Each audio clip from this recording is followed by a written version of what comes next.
Hi guys! Magandang gabi! Welcome back po dito sa Gandara SRU channel for showbiz update.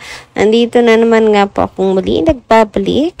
Ang nagmamaganda na yung kachismosang Kim Pao. Wala na nga pong iba sa Gandara upang maghatid sa inyo ng latest update and fresh happenings patungkol kina Kim Chiu and Paolo Avellino. And para nga po sa gabing ito, ang tatalakayin na natin at pag-uusapan ay may nakita kong throwback pictures ni Kim Chiu.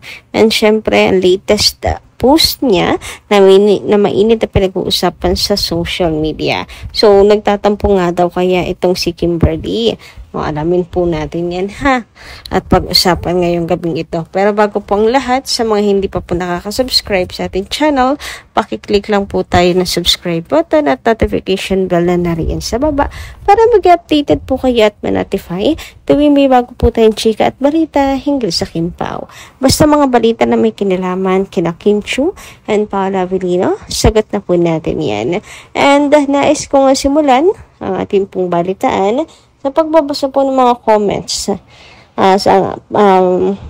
simula ng ating update sa pagbabasa ng comment mula sa ating mga ka-Kim Pao fan sa nagdaan nating balita.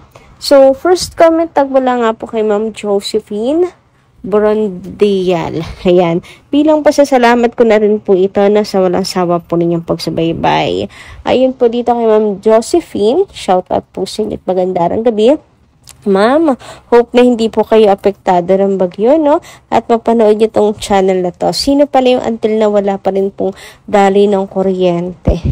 So, same po tayo. Actually, kababalik lang po pala dito sa amin.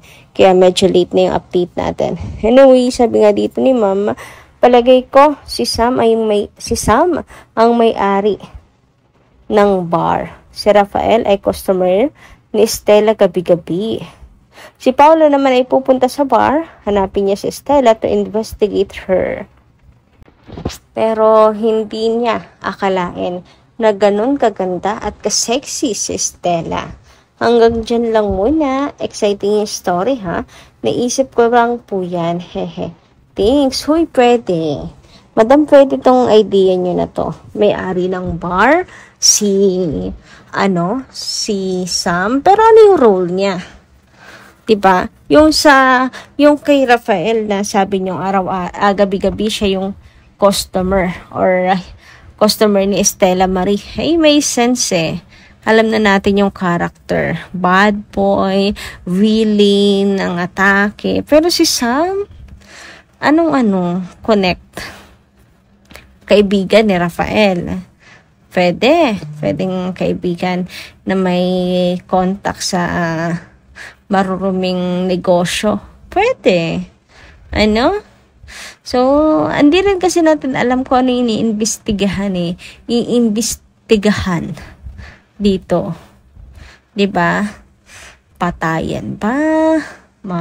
Or droga? Hindi natin sure eh. Kaya abangan na lang. Kaabang-abang talaga. Pero dito pa lang sasabi niyo sa POV niyo about the alibi, nakaka-excite. So, kalab triangle nga kaya niya.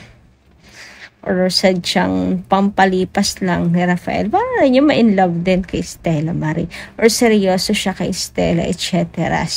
No? Ewan lang din.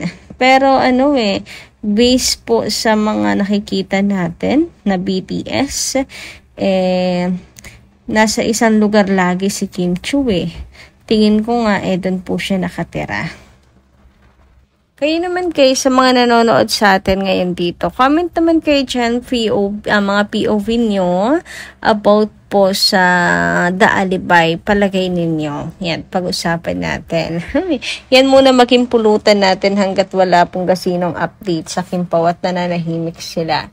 Anyway, nakita ko naman ito ngayon, kanina pala, habang nag-scroll po ako, naghahanap ng balita sa Kim Pao, update, ganyan.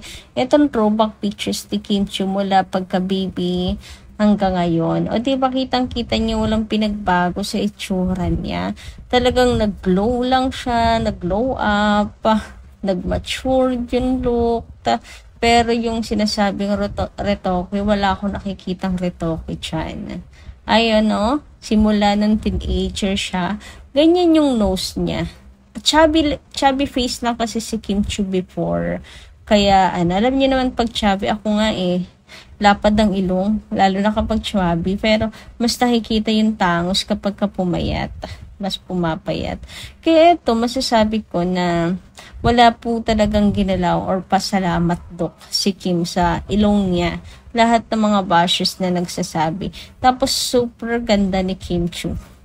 No? Super ganda ni Kimberly. Ito yung patunay. Ayan. Sana all mayroong pictures mula pagkabata na ipon. Nakikita kung paano lumaki. Sana all talaga. Anyway, sabi naman ni Ma'am Elisa Lim, shout out. Yes, Gandara. Hindi talaga makita si Paulo sa pag-exercise ni Kimi. Pero andyan lang yan sa tabi. Hindi na sila maghihiwalay. Lalo dito sa Cebu, syempre, lugar ni Kim yan. Kung gusto ni Kim ang magpunta sa mga relatives niya, syempre, sasama si Paulo. Hindi niya iiwan lang sa hotel. Ipapasyal niya yan. Yan dito sa amin sa Cebu. Ang daming mga beaches with resort dito na maganda. Yun na nga. Ang kaso kasi mukhang wala po silang time for the beach, ganyan resort. Kasi nga, pinunta naman nila sa Cebu, hindi lang naman po syempre bakasyon. Kay Kim Chiu, double purpose. Bakasyon sa sariling lugar, at the same time work. Pero si Paula Vilino work. No? So, lamas lamang kasi yung work Kaya, sayang, may time sana sila na makapamasyal. Dami nga talagang magagandang daw po siya pwedeng puntahan at pasyalan. Makakapag muni-muni sana po ang Kim Pao. Samantala, Ma'am Elisa Lim, sana okay lang po kayo, no? Apektado po ba kayo ng bagyo? Ayan, ingat-ingat po tayo. Anyway, dumako naman nga tayo dito sa latest update ni Kim Chiu sa kanyang social media. Isa itong kanyang birthplace niya na napakagandang tunay naman talaga. Pero may napansin ng mga fans dito sa caption ni Kim Chiu sa baba, napadaan lamang daw po. Napapadaan lang daw muna si Kimberly at baka daw po makalimutan nyo na ako. Makalimutan na daw po natin siya. Yan, padaan. Baka nakalimutan nyo na ako. Ayan. Daig pa nagtatampo ni Kim. Baka makalimutan nyo na daw siya. Pero imposible yan, Kim. Huwag kang mag-alala. Huwag kang magtampo dyan. Imposible na makakalimutan ka ng Kim Pao. Even siguro 6 months kang hindi magparamdam. Lalo ka atang tatakbo sa isipan ng mga fans kasi mapapaisip, hindi mapapakali niyan. Kaya wag kang mag-alala. Siguro naisip ni Kim Chiu ang tahimik, siguro wala silang gasinong ayuda. Alam rin nila na walang ayuda sa Kim Pao fans, kaya sabi niya padaan. Baka makalimutan. So, ibig sabihin yung mga ayudas before ay talagang may pahintulot po ng Kim Pao. Ay, grabe naman nga yun. Anyway, so ayan nga po. Tama ko naman tayo dito sa komento. Basta Kim Chiu, huwag kang mag-alala ha. Ang mga fans never kang kakalimutan talaga. Sabi ni Mamila Carillo, shoutout po sa inyo, madam.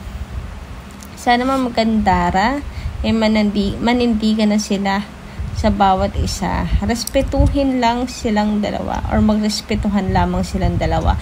Basta trabaho lang ang kailangan nila. Kaya mga bashers, tigilan nyo na kakadikit sa Kim Pao kasi marami or masaya na kami na Kim Pao. Panatag kami, sapat sa amin na makita kayong maligayang dalawa. Good luck na lang. Gabayan nyo po ang Kim Pao sa araw-araw. Nandito lang kami sa paligid. Thank God. Lagi ka nakagabay sa inyo, Kim Pao. Happy blessings ng Thai fans. Solid Senior. Anyway, ayan. So maraming salamat, Ma'am Mila Carillo. Ngayon naman dumako tayo dito, no?